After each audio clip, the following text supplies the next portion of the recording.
When we talk, sometimes we say things directly. I'm going to the store. I'll be back in 5 minutes. Other times, though, we talk in a way that conjures up a small scene.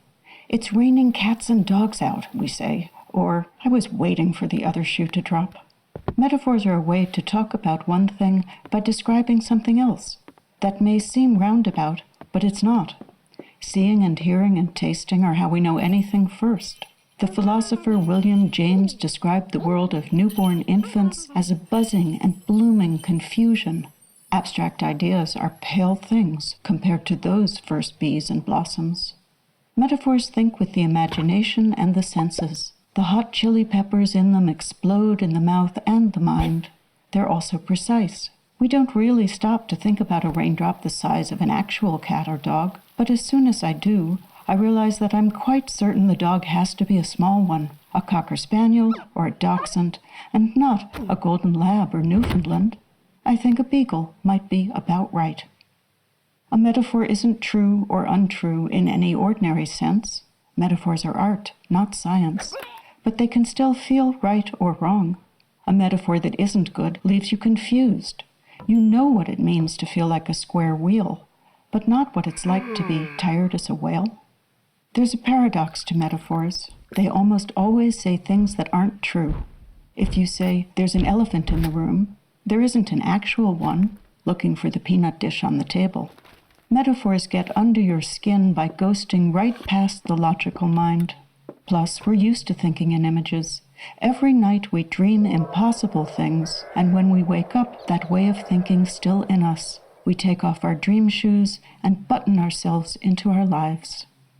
Some metaphors include the words like or as, sweet as honey, strong as a tree. Those are called similes.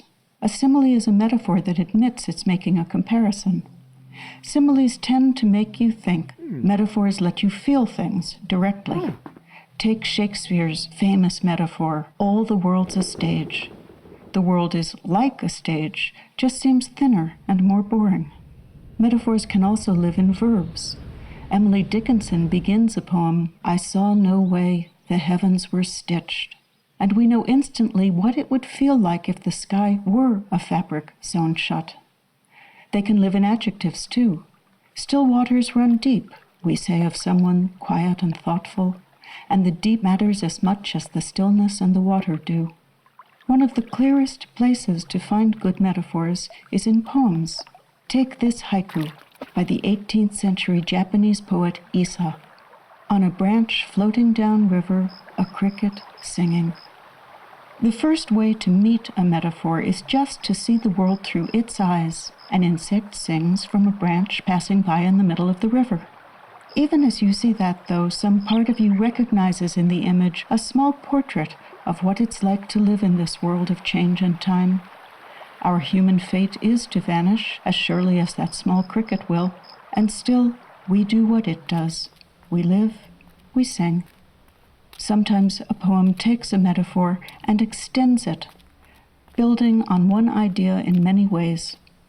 Here's the beginning of Langston Hughes's famous poem, Mother to Son. Well, son, I'll tell you, life for me ain't been no crystal stair. It's had tacks in it, and splinters, and boards torn up, and places with no carpet on the floor. Langston Hughes is making a metaphor that compares a hard life to a wrecked house you still have to live in. Those splinters and tacks feel real. They hurt your own feet and your own heart. But the mother is describing her life here, not her actual house. And hunger and cold, exhausting work and poverty are what's also inside those splinters. Metaphors aren't always about our human lives and feelings. The Chicago poet Carl Sandburg wrote, "The fog comes on little cat feet. It sits looking over harbor and city on silent haunches, and then moves on." The comparison here is simple. Fog is being described as a cat. But a good metaphor isn't a puzzle or a way to convey hidden meanings. It's a way to let you feel and know something differently. No one who's heard this poem forgets it. You see fog, and there's a small gray cat nearby. Metaphors give words a way to go beyond their own meaning. They're handles on the door of what we can know and of what we can imagine. Each door leads to some new house and some new world that only that one handle can open. What's amazing is this: by making a handle, you can make a world.